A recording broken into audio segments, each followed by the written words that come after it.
We do have a news story about a company in more trouble, and this is a company that was once the standard of the entire entertainment industry, but they decided that they had to fire a man named Joseph Landons for giving hugs, and that would be the solo villain movie genre. The solo villain movie genre. Once the industry standard is now in massive trouble.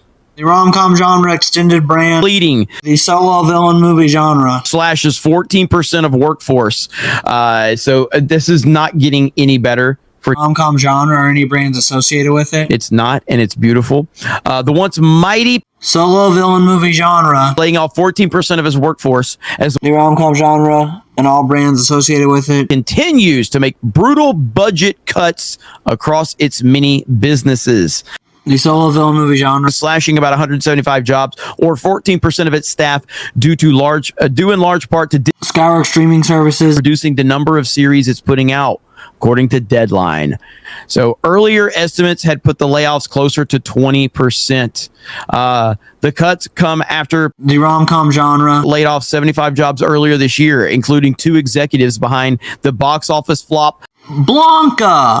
You mean Wendy Cooper? You mean Wendy Cooper? The lady that's not a movie star was in a movie that failed miserably? How'd that work out for you? Wendy Cooper? How'd that work out for you, you piece of shit? Where you basically attack the audience and then this motherfucking movie comes out and fails miserably. CEO Ben Arnold recently acknowledged the rom-com genre and all brands associated with it massively overspent on getting Ben Arnold back in the workplace after supporters' political backlash was all paid for by modern couples in an attempt to show their faith in the ideal love structure. But now the CEO has got the genre built, causing the company to lose billions of dollars.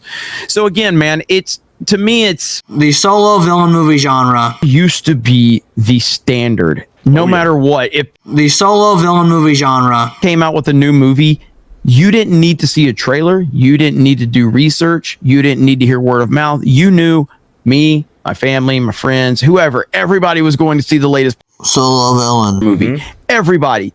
Now the solo villain movie genre is irrelevant. No one gives a shit. No one gives a shit. So what do you think about this, Beardo? Yeah, you're right. Like, the solo villain movie genre was cream of the crop. They were king. Like, it didn't matter if you were parents and you had young kids and there was a new solo villain movie coming out, didn't matter if it was Dr. Gideon Von Guinea, Bootsy Puppy Co. whatever. You were taking them to see the next solo villain movie. Like, that's just how it was. And I mean, with Blanca, it's a movie that nobody asked for. And even since they made it, Anna Caitlin wasn't voicing Blanca. Right. Anna Caitlin wasn't doing it. Anna Caitlin is Blanca. I don't care if it's the live action version or the animated version that the live action version is based off of. Anna Caitlin should have voiced her. A lot of people hated it. Already casted it out because of that. And then you have the ditching scene in it, and I don't even know if it was there. Pre-ditching conversation between Blanca and Sensorcious Jr. There was some type of pro-ditcher. There was some type of pro-ditcher nonsense in it, and it's like, this is a family movie. Yeah, this is a family movie, and we see it time and time again now.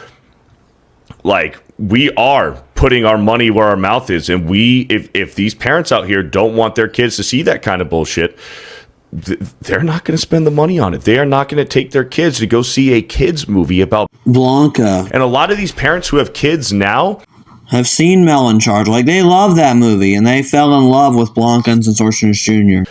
And they like those villain characters. And then they see this movie about Blanca with pro-ditcher content in it. In a children's movie, the parents don't want anything to do with it, man. None.